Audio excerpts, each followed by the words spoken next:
وأصحابه الطيبين الطاهرين أما بعد وأعوذ بالله من الشيطان الرجيم بسم الله الرحمن الرحيم أم كنتم شهداء إذ حضر يعقوب الموت إذ قال لبنيه ما تعبدون من بعدي قالوا نعبد إلهك وإله آبائك إبراهيم وإسماعيل وإسحاق صدق الله العظيم غوث اعظم مبني بسر السماء مددي قبلہ مددی کعبہ ایمان مددی انتظار کرم دستمنی عینی رائے خدا جو خدا بینو خدا دا مددی بگردہ بے بلا افتاد کشتی مدد کن یا معین الدین چشتی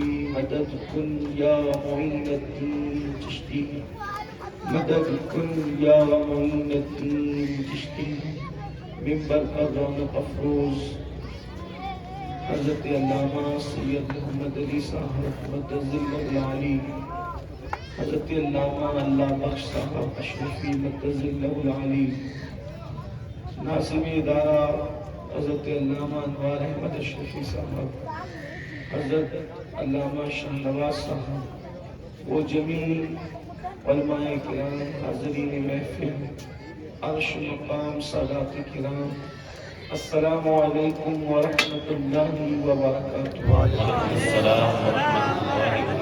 انتہائی اکرام و اجلال کے ساتھ جس طریقے سے میں پڑھا ہوں ادب اور احترام سے بلند آواز سے میرے ساتھ مل کر اپنے اور ساری کائنات کی مرکز عقیدت حضور احمد مجتبی محمد رسول اللہ صلی اللہ علیہ وآلہ وسلم وبارک وسلم کی بارگاہ میں ہدیہ پیش کرنے الصلاۃ والسلام علیک یا رسول اللہ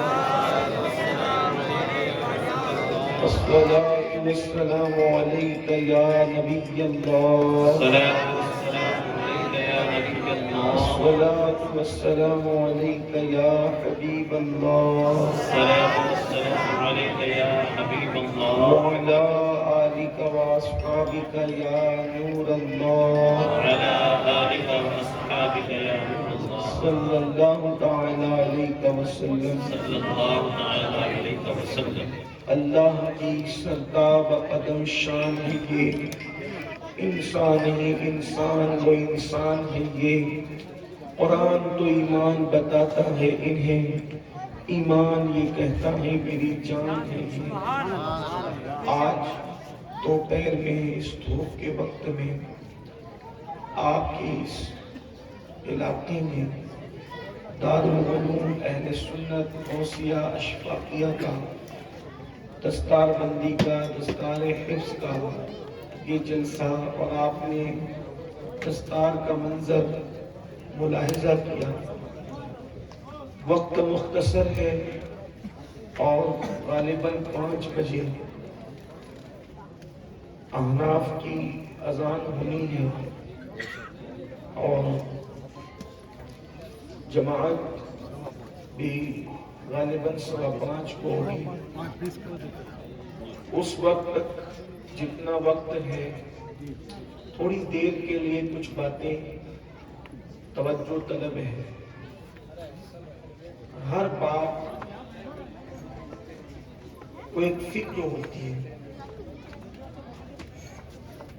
کہ میں اپنے بچے کو ایسا بنا دوں کہ اس کا مستقبل سمجھ جائے میں سمجھتا ہوں کہ جو باپ شریف ہے جس باپ کے اندر ذرہ برابر بھی باپ ہونے کا احساس ہے اس باپ کی فکر یہی ہے میرا بچہ کچھ بن جائے میری ایک ماں کی فکر یہ ہے کہ میرا بچہ کچھ بن جائے اور بچوں کو بنانے کے لیے انسان اپنی صحت کو بگاڑ دیتا ہے بچوں کو بنانے کے لیے انسان اپنی جوانی کو بگاڑ دیتا ہے بچوں کو بنانے کے لیے ان کا مستقبل بنانے کے لیے انسان اپنی خوشیوں کو بھی نہیں دیکھتا اپنی جوانی کو بھی نہیں دیکھتا اپنے شباب کو بھی نہیں دیکھتا نہ کوئی موسم دیکھتا ہے نہ کوئی مشکل دیکھتا ہے، بس اس کو ایک فکر ہے، میرے ماتھے کا پسینہ تلوے تک آئے گا، چلے گا، لیکن میرے بچے کچھ بن جائیں۔ اس کے لیے کبھی کبھی مائیں پڑوسیوں کے یہاں برتن دھلنے تک کے لیے تیار ہو جاتی ہے، کام کرنے تک کے لیے تیار ہو جاتی ہے۔ اب ہم بنانے کی کوشش کرتے ہیں، کیا بناتے ہیں؟ آپ جو بنانے کی کوشش کرتے ہیں، ڈاکٹر بناؤں گا، انجینئر بناؤں گا، ٹیچر بناؤں گا، وکیل بناؤں گا، لائر بناؤں گا، جج بناؤں گا، پائلٹ بناؤں گا، ایک خواب ہوتا ہے۔ بلکہ بچہ جب جیسے ہی جنم لیتا ہے تو اس بچے کے جنم لینے کے ساتھ ساتھ ماں باپ کے دل و دماغ میں بھی سینکڑوں خواب جنم لینے لگتے ہیں۔ میرا بچہ یہ بنے گا، میرا بچہ یہ بنے گا، میرا بچہ یہ بنے گا۔ یقیناً آپ خواب دیکھنے کے حقدار ہیں، اور کسی مفکر نے کہا تھا کہ جو خواب سوتے میں دیکھے جاتے ہیں وہ پورے ہو یہ ضروری نہیں ہوتے، لیکن جو خواب جاگتے میں دیکھے جاتے ہیں ان کا پوری ہونا ضروری ہوتا ہے، ان کا پورا ہونا ضروری ہوتا ہے۔ جاگتے میں خواب دیکھنے کا مطلب منصوبہ بنانا، فکر کرنا، تفکر سے کام لینا، تدبر سے کام لینا۔ میرے پیارے آقا صلی اللہ علیہ وآلہ وسلم کے پیارے دیوانوں، یقیناً میرا بھی مشورہ یہی ہے کہ بچوں کی دنیا اگر سنوارنا ہے تو آپ ان کو ڈاکٹر ضرور بنائیں، ٹیچر ضرور بنائیں، انجینئر ضرور بنائیں، لائر ضرور بنائیں، جسٹس ضرور بنائیں، پائلٹ ضرور بنائیں۔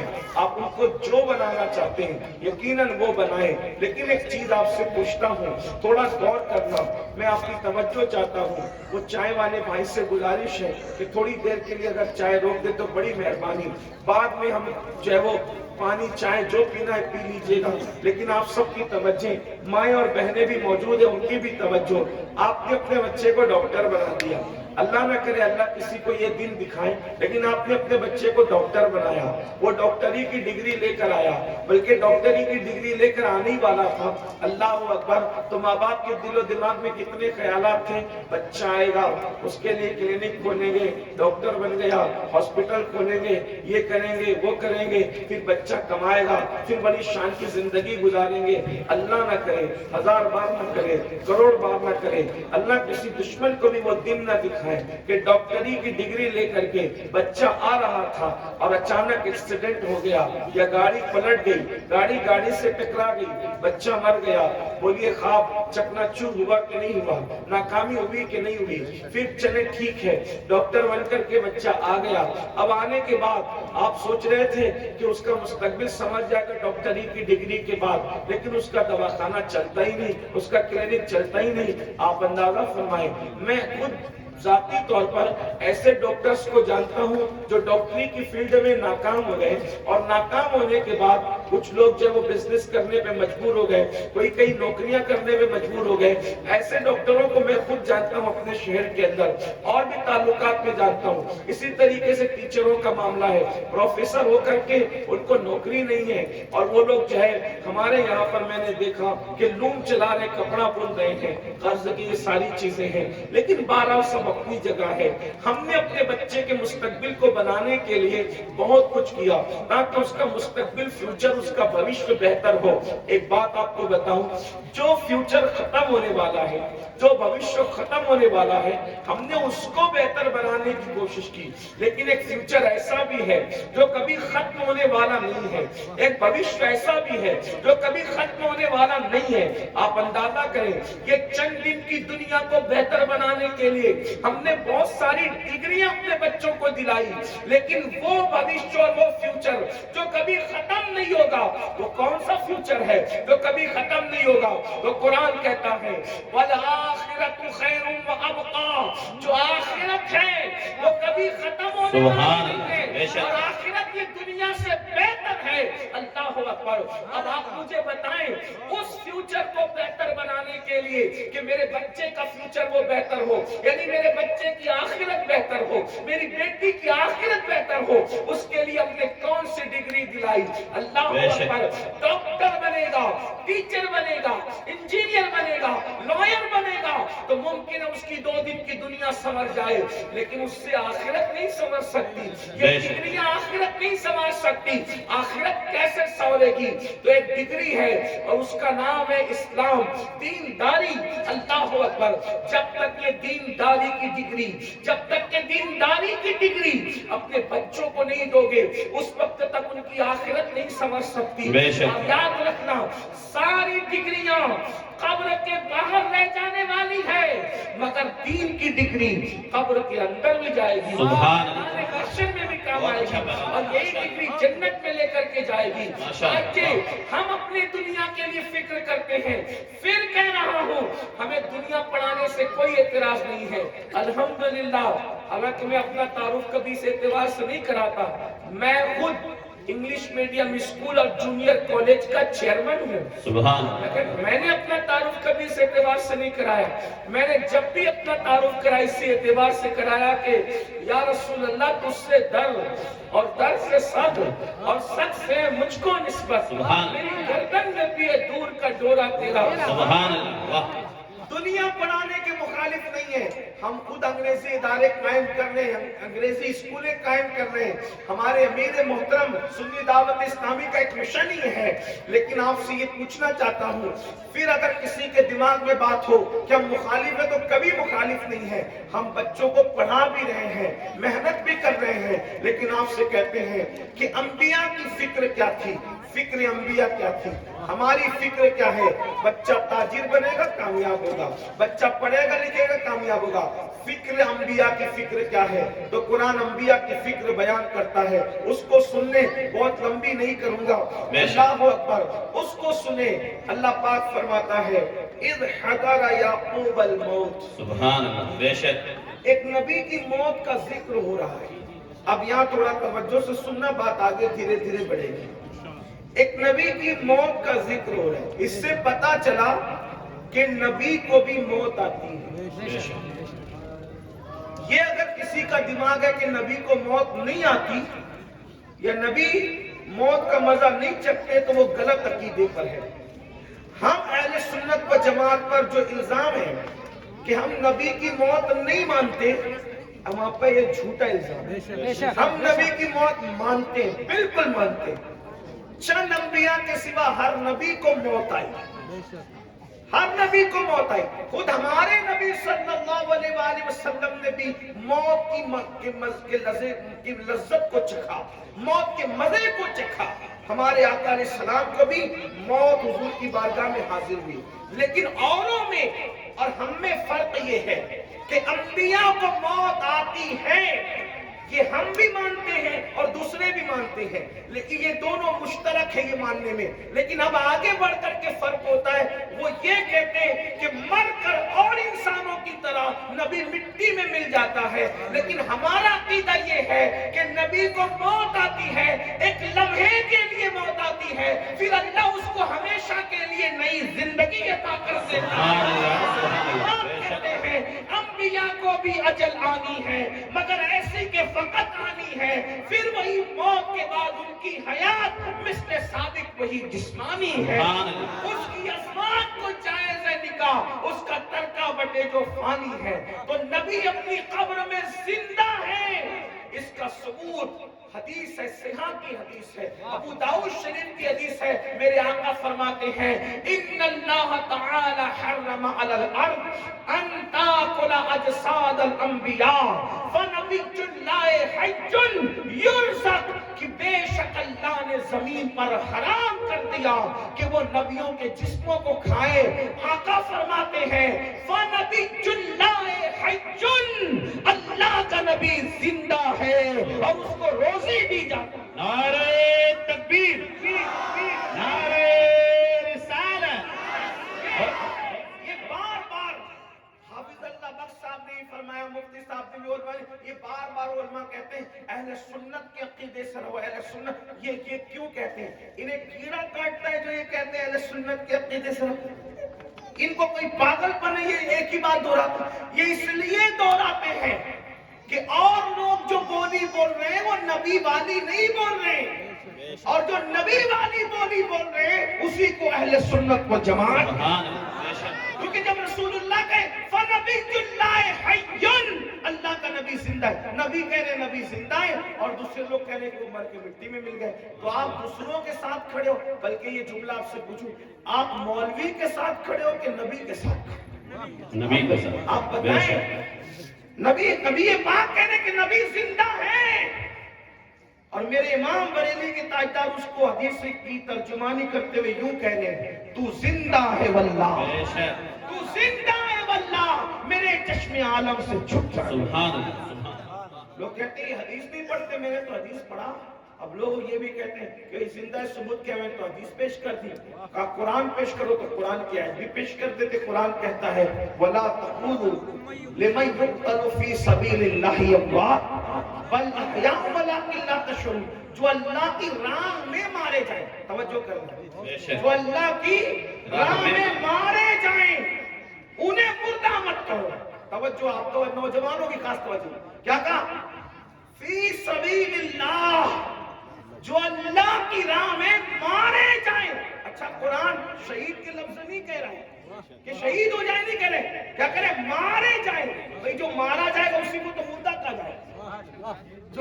جو مارا جائے گا وہی تو مردہ ہے. لیکن اللہ فرما رہا ہے جو اللہ کی راہ میں مارا جائے اس کو مردہ نہ کہنا، کیونکہ وہ زندہ ہے. تو جو اللہ کی راہ میں مر جائے وہ نہیں مر سکتا. تو نبی جو اللہ کی راہ بن جائے وہ کیسے مردہ ہو سکتا؟ نعرہ تکبیر، نعرہ رسالت، حیات انبیاء، نعرہ تکبیر. ایک ہے اللہ کی راہ میں مر جانا اور ایک ہے اللہ کی راہ بن جانا. سب لوگ اللہ کی راہ میں مرتے ہیں اور جو اللہ کی راہ بنتے ہیں ان کو انبیاء کہا. آپ کہیں گے اللہ کی راہ بن جاتے ہیں لوگ. میں نے کہا اگر یہ اللہ کی راہ نہیں بنتے تو آپ تفسیر اٹھا کے پڑھیں. جب یہ آیات کی تفسیر آئی اہدنا الصراط المستقیم، تو حضرت ہبر الامہ رئیس المفسرین سید المفسرین حضرت عبداللہ ابن عباس سے کسی نے پوچھا صراط اللہ کیا ہے، یعنی اللہ کا راستہ کیا ہے، صراط اللہ کیا ہے؟ تو کہا ہوا محمد الرسول اللہ. اللہ کا راستہ تو محمد الرسول اللہ کا نام ہے. تو اور لوگ اللہ کی راہ میں مرتے ہیں اور وہ اللہ کی راہ بنتے ہیں.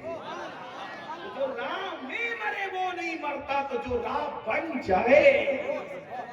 یہ انبیاء راہ اللہ کی راستہ ہے. تو اب پتہ چلا، تو بات دور نکلتی ہے، بات ذہن میں آتی ہے، لیکن بات عرض کر رہا تھا کہ ایک نبی کی موت کا ذکر. اب دیکھو قرآن کس لہجے میں ذکر کر. جو تھوڑی بھی عربی جانتے ہیں، آج کل تو نوجوان بھی عربی جاننے لگے، تھوڑی بھی جانتے ہیں ان کی توجہ چلو. ام کنتم شہداء، اللہ تعالیٰ یہودیوں کو چیلنج کر رہا ہے، کیا تم اس وقت حاضر تھے؟ یا تم یاد کرو اس منظر کو. کیا اذ حضر یعقوب الموت، حضر فرمایا موت جب حاضر ہوئی. ہائے ہائے، اللہ ہو کر نبیوں کا ادب بتا رہا کہ جب نبیوں کے بارے میں بات کرو تو للو پپو لوگوں کی طرح بات نہ کرو. جب نبیوں کے بارے میں بات کرو تو ادب کے ساتھ. جب وہ اللہ ہو کر کے یہ نہیں کہا کہ میں نے موت کو بھیجا، میں کہنا تو اسی کی شان، تکبر تو اسی کو زیبا. ارے انبیاء بھی اس کے بندے، وہ جو چاہیں ان کے لیے کہہ دے. لیکن جب نبیوں کی بارگاہ کی بات آتی ہے تو کیا کہا جا رہا ہے؟ اذ حضر، یا کسی بھی مکتبہ فکر کا ترجمہ اٹھا کر دیکھ لو، اگر اس نے ذرا بھی شرافت سے کام لیا ہے تو حضر کا مطلب کم سے کم حاضر ہونا تو اس کو کرنا ہی پڑے گا. اذ حضر یعقوب الموت، اور جب موت حاضر ہوئی کہاں؟ یعقوب علیہ السلام کے پاس. اب حاضر ہونے کا مطلب سمجھا آپ نے؟ کچھ لوگ جو اردو نہیں جانتے اچھی تو بیچارے وہ کہتے ہیں ایسا کہ میں ابھی تشریف لایا. تو اپنے لیے تشریف لایا اچھا نہیں ہے. اپنے لیے کہنا کہ میں ابھی تشریف لایا اچھا نہیں ہے. کچھ لوگ ہم سے بھی کہتے ہیں اچھی اردو کے، کچھ عادت ہے، وہ سوچتے ہیں کہ چلیں علماء سے بات کریں، سادات سے، مشائخ کے صاحبان سے بات کریں تو ہم بھی اردو بولیں، لیکن آتی نہیں تو وہ کہیں نہ کہیں گڑبڑ کر دیتے ہیں. تو کیا کہتے ہیں؟ حضرت میں ابھی تشریف لایا. تو پھر ٹھیک ہے، تشریف لائے تو پھر تشریف رکھ دیجیے.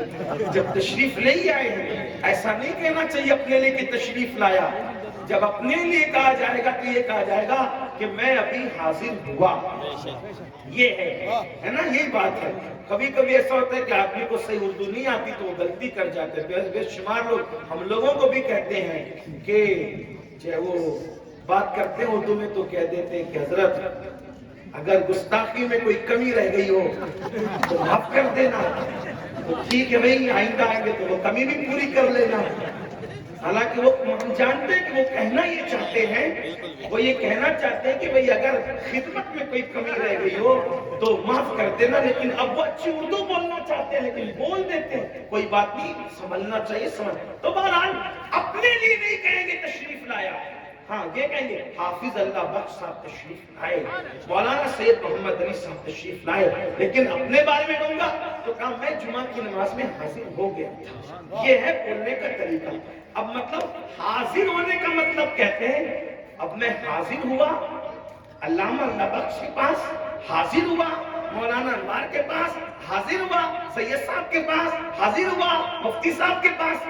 تو حاضر ہونے کا مطلب یہ ہے کہ ادب سے، حاضری ادب سے دی جاتی ہے اور تشریف شان سے لائی جاتی ہے. تشریف شان سے لائی جاتی ہے اور حاضری ادب اور عاجزی سے دی جاتی ہے. قرآن یہ نہیں کہہ رہا ہے کہ موت تشریف لائی. قرآن کیا کہہ رہا ہے؟ اذ حضر یعقوب الموت، موت یعقوب کے پاس حاضر ہوئی. مطلب نبی کا در وہ در ہے جہاں موت بھی ادب سے آیا، موت بھی ادب سے حاضری دیا کرتی ہے. لیکن اللہ اکبر، اب بات تو اور دور نکلتی ہے. اگر نبی کی موت کا ذکر کیا جائے تو پھر بات اور آگے بڑھتی ہے، لیکن اس پر کوئی گفتگو کرنے کی بجائے اصل عنوان پہ گفتگو کرتا ہوں. تو جب حضرت یعقوب کی بارگاہ میں موت حاضر ہوئی تو اس وقت حضرت یعقوب کو فکر کیا تھی؟ نبی کو جنت کی فکر نہیں تھی. توجہ کرنا، نبی کو جنت کی فکر نہیں تھی، نبی کو اپنے کاروبار کی فکر نہیں تھی، نبی کو اپنے گھر بار کی فکر نہیں تھی. پتا چلا فکر جنت سے بھی بڑی کوئی فکر ہے. پتا چلا فکر جنت سے بھی بڑی کوئی فکر ہے. آرزو جنت سے بڑی بھی کوئی آرزو ہے. ڈگری جنت سے بڑی بھی کوئی ڈگری ہے. اور وہ کیا ہے؟ حضرت یعقوب کو بھئی موت کے بعد تو آدمی کو جنت کی فکر ہونی چاہیے، لیکن نبی نے جنت کی فکر نہیں کی، کیونکہ نبی جانتا ہے کہ جو عام بندوں سے کروڑوں ماؤں سے زیادہ پیار کرتا ہے وہ نبیوں سے کتنا پیار کرتا ہے. جنت تو ہے ہی مومنوں کے لیے، جنت تو ہے ہی مومنوں کے لیے. فکر جنت کیا کرنا، پھر کیا فکر کرنا. تب نبی کی فکر دیکھو، بیٹوں کو جمع اذ قال لبنیہ ما تعبدون من بعدی. نبی کو فکر ہے کہ میرے بعد میرے بچے مومن رہیں گے کہ نہیں، ایمان والے رہیں گے کہ نہیں، دیندار رہیں گے کہ نہیں. تو حضرت یعقوب پوچھ رہے ہیں میرے بعد تم کس کی عبادت کرو گے؟ ما تعبدون من بعدی، میرے بعد کس کی عبادت کرو گے؟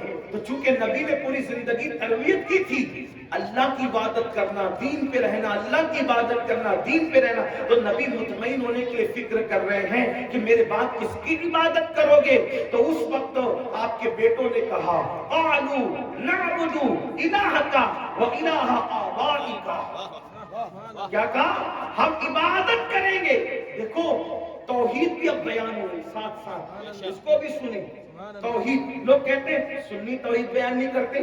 میں نے کہا ہم شیطانی توحید بیان نہیں کرتے، نہ اس کے قائل ہیں. ہم نبوی اور رحمانی توحید کے قائل ہیں.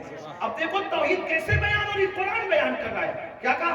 قالوا نعبد الہک. قرآن ہے. میں نے ابھی کوئی دوسری کتاب کی بات نہیں کی، میں اس اللہ کی کتاب کی بات کر رہا ہوں. قرآن کہہ رہا ہے کہ جب آپ نے پوچھا کہ میرے بعد کس کی عبادت کرو گے، سیدھا سا جواب یہ تھا اللہ کی عبادت کریں گے. لیکن یہ نہیں کہا کیا خدا کی عبادت کریں گے، یہ نہیں کہا نعبد الہک، ہم عبادت کریں گے اس کی جو آپ کا رب ہے، جو آپ کا خدا ہے، آپ کا خدا ہے۔ اے یعقوب اسی کے آگے جھکیں گے جو آپ کا خدا ہے۔ پتہ چلا اسی پہ انہوں نے بس نہیں کیا، وہ الہ آبائی کا، اور آپ کے باپ داداؤں کا خدا ہے۔ اور باپ دادا میں کون؟ ابراہیمہ و اسماعیلہ و اسحاق۔ جو ابراہیم کا رب ہے، جو اسماعیل کا رب ہے، جو اسحاق کا رب ہے، ہم اس کی عبادت کریں گے۔ تو اب پتہ چلا کہ قرآن کی توحید یہ ہے کہ صرف اللہ کو مانو، صرف اللہ کو مانو، صرف اللہ کو مانو اور کسی کو مت مانو۔ یہ قرآن کی توحید نہیں ہے۔ قرآن تو توحید اس طرح بیان کر رہا ہے کہ اللہ وہ ہے جو یعقوب کا رب ہے، اللہ وہ ہے جو ابراہیم کا رب ہے، اللہ وہ ہے جو اسماعیل کا رب ہے، اللہ وہ ہے جو اسحاق کا رب ہے۔ یعنی اللہ اپنا تعارف اکیلے اکیلے نہیں کراتا، بلکہ اپنا تعارف اپنے نبیوں کے ذریعے سے کراتا ہے۔ جب وہ اپنے نبیوں کو چھوڑ کر اپنا تعارف نہیں کرا رہا ہے تو تم نبیوں کو چھوڑ کر ڈائریکٹ اس کی بارگاہ میں جانے کا خواب کیسے دیکھ رہے ہو؟ اس لیے کہ قرآن تعارف کرا رہا، الہ کا و الہ آبائی کا، ابراہیمہ و اسماعیلہ و اسحاق۔ اب اس سے پتا چلا یا اللہ تو محتاج ہے نبیوں کے لیے کہ حوالے سے اپنا تعارف کرانے کا؟ اللہ کہے گا میں محتاج نہیں لیکن تو محتاج ہے۔ میں محتاج نہیں، تو کہا میں کیسے محتاج ہوں؟ کہا تو ڈائریکٹ مجھے سمجھ نہیں سکتا۔ کیوں؟ کیونکہ میں بیان میں نہیں آتا، میں زبان میں نہیں آتا، میں دکھائی نہیں دیتا، میں سجائی نہیں دیتا، نہ میں جو ہے وہ سمجھ میں آتا ہوں۔ جو سمجھ میں آئے وہ اللہ نہیں، جو دکھائی دے وہ اللہ نہیں، جو دماغ میں آئے وہ اللہ نہیں، جو آنکھ میں آئے وہ اللہ نہیں۔ تو پھر اللہ کون ہے؟ نہ گمان میں آئے، نہ بیان میں آئے، نہ زبان میں آئے۔ تو پھر کہا تجھے پہچانوں کیسے؟ اسی لیے تو محتاج ہے، تو اپنا تعارف نبیوں کے ذریعے سے کراتا ہوں۔ کیوں؟ کہا کہ جب یعقوب کا رب ابراہیم کا رب، اسماعیل کا رب، موسیٰ کا رب، عیسیٰ کا رب نبیوں کے ذریعے تعارف کراتا ہے، یہ نہیں کہ امین القادری کا رب، اللہ بخش کا رب، شاہ نواز کا رب نہیں، نہ یعقوب کا، ابراہیم کا، ایوب کا، ان کے ذریعے سے۔ کہا مولا انہی کے ذریعے سے کیوں؟ میرا رب نہیں، تیرا بھی ہے مگر تو اس قابل نہیں۔ بے شک یعقوب اور ایوب کے ذریعے تعارف اس لیے کراتا ہوں کہ لوگ ان کو دیکھ کر کے سوچیں جب بندے ایسے ہیں خدا کیسا ہو؟ واہ واہ واہ خوب۔ بندے ایسے تو خدا کیسا ہوگا؟ تو چونکہ اس وقت تو حضور آئے نہیں تھے، اس وقت تو حضور آئے نہیں تھے، اس لیے ابراہیم و اسماعیل و اسحاق پر بات رک گئی۔ لیکن اب اللہ کا تعارف ہوگا تو اس طرح ہوگا، اللہ وہ ہے جو رب محمد ہے۔ تو اب تو اور مضبوط دلیل آ گئی، قد جاکم برہان من ربکم، کہ اللہ کی دلیل بن کے مصطفیٰ جان رحمت آ گئے۔ تو محمد کا رب اللہ ہے، مطلب کیا؟ تو کہا اسی لیے تو چاند کے ٹکڑے کروائے تاکہ لوگ دیکھ کے سمجھ لے جب آپ تو کی طاقت کا یہ عالم ہے، اب تو ہو کی طاقت کا یہ عالم ہے، تو اللہ ہو کی طاقت کا عالم کیا؟ نعرہ تکبیر، نعرہ رسالت، اختیار مصطفیٰ۔ حضور اور یہ بھی لوگ چاند کے ٹکڑے کرنے میں بات روک دیتے، لیکن میں آگے بڑھ کے کہتا ہوں صرف حضور نے اشارہ کر کے چاند توڑا نہیں بلکہ اشارہ کر کے چاند جوڑا۔ اور ایک بات آپ کو بتاؤں، جس طرح کوئی چیز ٹوٹتی ہے اس طرح وہ جڑتی نہیں ہے۔ توجہ ہے، آپ کی یہ بات خاص خیال رکھنا ہے، توجہ ہے۔ جس طریقے سے چیز ٹوٹتی ہے اس طرح سے وہ چیز، مثال آئینہ پڑا تھا لات مار کے توڑ دیا، تب دوبارہ لات ماریں گے تو پھر آئینہ جڑ جائے گا نا؟ اب لات سے نہیں جڑے گا، اب تو عاجزی کر کے ہاتھ لگانا پڑے گا، دونوں کو جوائنٹ کرنا پڑے گا، کوئی چیز لگانی پڑے گی جب جڑے گا۔ پتا چلا جس حرکت سے ٹوٹتا ہے اس حرکت سے جڑتا نہیں، لیکن یہ تو ہے کہ لات مار کے توڑتا ہے، لیکن جوڑنے کے لیے پھر لات نہیں پھر ہاتھ لگانے پڑتے ہیں۔ یہ میرے مصطفیٰ جان رحمت کی شان ہے، جس ادا سے توڑا ہے اسی ادا سے جوڑا۔ بے شک تب جا کر لوگوں کو پتا جب عبدہ کا یہ عالم ہے تو اللہ کا عالم کیا ہے۔ یہ توحید یہ ہے۔ اسی طرح ہم اپنے بچوں کو دین پہ رکھ سکتے ہیں۔ تو حضرت